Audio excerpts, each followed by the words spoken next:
I joined the university in 1986 before many of you were conceived. I became a student leader at the end of that year for Isumu district. And then I was elected into Sonu the following year in 1987.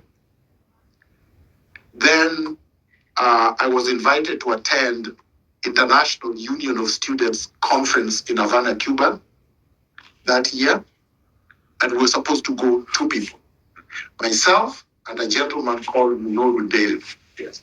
Munoru Dale is somewhere in Toronto, but I don't know where. We lost contact.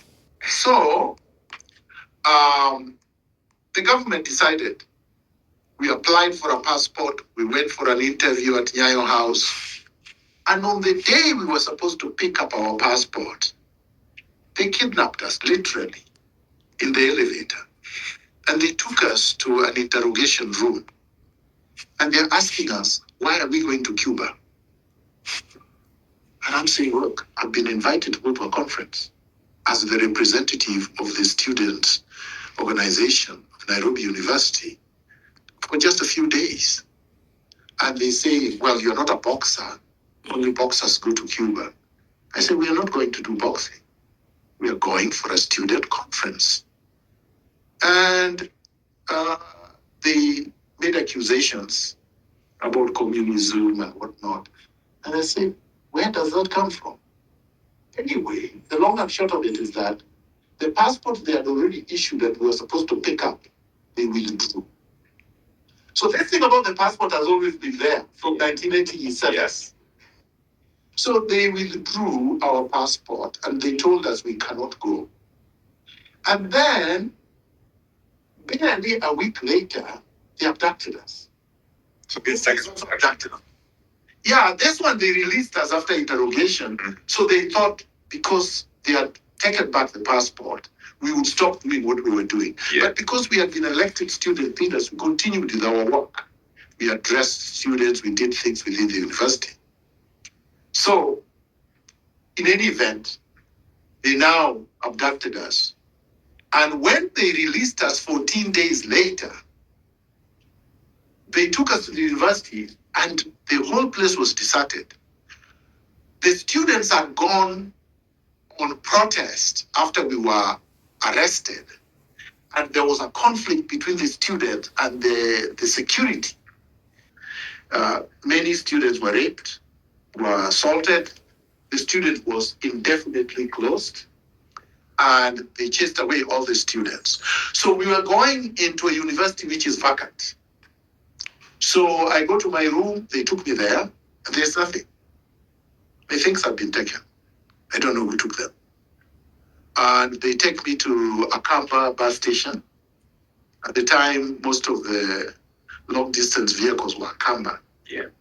So they put me in the bus to Kisumu. They say back to sender. Yeah, I don't know where the other guys went, but yeah. So I arrived in the morning. Yeah.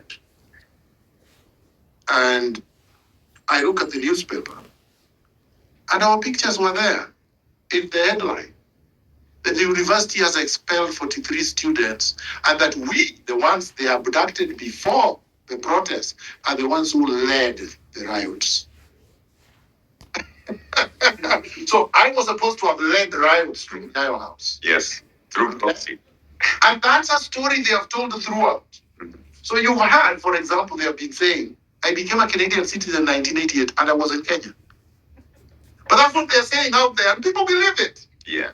So I had not left Kenya. I left Kenya in December 1988. Mm-hmm. No. June. December 1987. Okay. And I came here in June 25th, 1988. Yeah.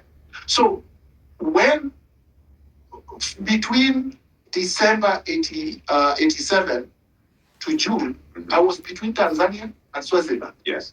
Under the United Nations Human Rights High Commissioner for Refugees, yeah. UNHCR. Mm-hmm. All right. So the long and short of it is that I planned these things, as I told you, yeah. in detention. Mm-hmm. So I knew that I would be leaving. I knew that I would not be going to Uganda. Museveni was president then. And when I came out, Moi had already said that Museveni was funding us and Gaddafi to take over power. Okay. So I thought, if I go to Uganda, I would be, it's a self-fulfilling prophecy. I would be proving Moi right. Yeah. That, now they have run to the person who was funding their benefactor. So I said I go to Tanzania because Tanzania had previously, in 1982, returned private or senior private Michuka and the people that he had fled with there back to Kenya, they were hanged. Yeah. So my calculation was that they wouldn't make that mistake again, right? Because when they returned them, the understanding was that they were not going to be hanged, and they were hanged. Nyerere was the president of Tanzania. So a few of us went to Tanzania. And that's how eventually we found our way here. Yeah. I don't know if I answered the question. I think you did ask the question, of course, with elaboration. And I want to paint some context here because you say that you are not fearful. I want to understand where this comes from. If you're to paint me a picture of young Miguna, what is the context in which you grow that makes the man that you are today who is unafraid or not fearful? Oh, that's a difficult question because there are many, many, many things, but I try to summarize. So number one, I'm the last born in my family. That will become significant. And when I was born, my father died when my mother was pregnant. So when I was born, my father had died. That's why I'm Miguna. I'm named after my father. And at the time when I grew up, it could still be the same now. Women didn't have a lot of voice and didn't have a lot of access to resources because the resources was vested on men and men passed it over.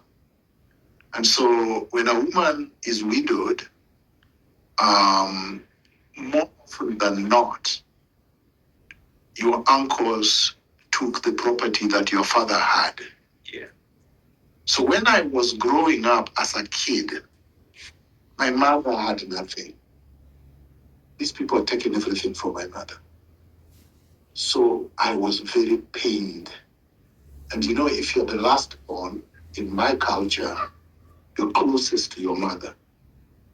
It's called chogo.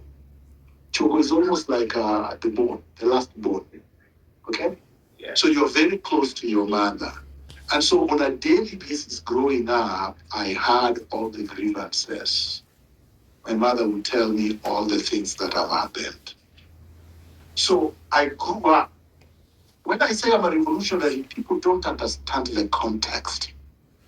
I literally grew up a revolutionary. I literally grew up someone looking to bring justice to what my mother had gone through throughout my life. Yeah. I looked for the structural problems that had resulted in what to me was unjust. So that's how I grew up. And that attracted me to certain literature, to certain philosophies, to certain historical characters that I saw were trying to rectify the wrong. So this was not theoretical. When I grew up, I was not subscribing to Castro's Cuban Revolution of 1959. No. Yeah. I was not interested in Marx or Lenin. No, this came later. Yeah. I was living it. I didn't need anybody to convince me that the world was unfair and unjust and that something needed to be done to rectify what I was seeing. And because of that, I have not had the same life that you've had. I didn't go to the same schools, for example. I didn't have the same opportunities that most people had. And when those opportunities presented themselves, the conditions were not the same. For instance, when I went to school, I didn't have tuition. Yes. Secondary school. Primary school, you didn't have to pay. Okay. But I can tell that I finished secondary school because I was a good student. So I was allowed to finish Without paying. by the school administration without pay. Okay? That's how I ended up doing the exam. And the same thing happened again in A levels. They allowed me to do the exam. And I only paid the balance when I was here in Canada. Your high school balance? My high school. That's when I got my certificate from high school. Which schools are this that you went to? This is Giris. Okay. Giris High School in Moran. Yeah. But I'm telling you that I paid the balance of my tuition when I was right here in Toronto. You did, and you paid only because you needed the certificate? Not because I don't think I needed the certificate because I was already at... I paid after I think I'd graduated from the University of Toronto. Yeah. So I didn't need the certificate. So you're just convicted that you owe a balance that you needed to pay. I don't know why I paid, but I did. I didn't recognize at the time the reasons why I'm paying. Yeah. I could probably maybe I needed the certificate, but I didn't think about it at that time that way. I've never really thought about it. Why did I pay? But I did. So partly because I was also in conversation with someone who used to be the deputy principal of the school and was now the principal. And then he told me that we still have your certificate. So I decided, you know what? I pay that balance and I get my certificate. Yeah. And then at what point then are you meeting Karl Marx, Lenin, Castro? This one now, high school. Okay. Yes. Actually, the first encounter with radical politics was basically secondary school. Chico Secondary School. Yeah. And before then, and this will also be a surprise to a lot of people, music. People don't pay attention to music, poetry, right? There was a musician in Kenya called Owino Gasirati.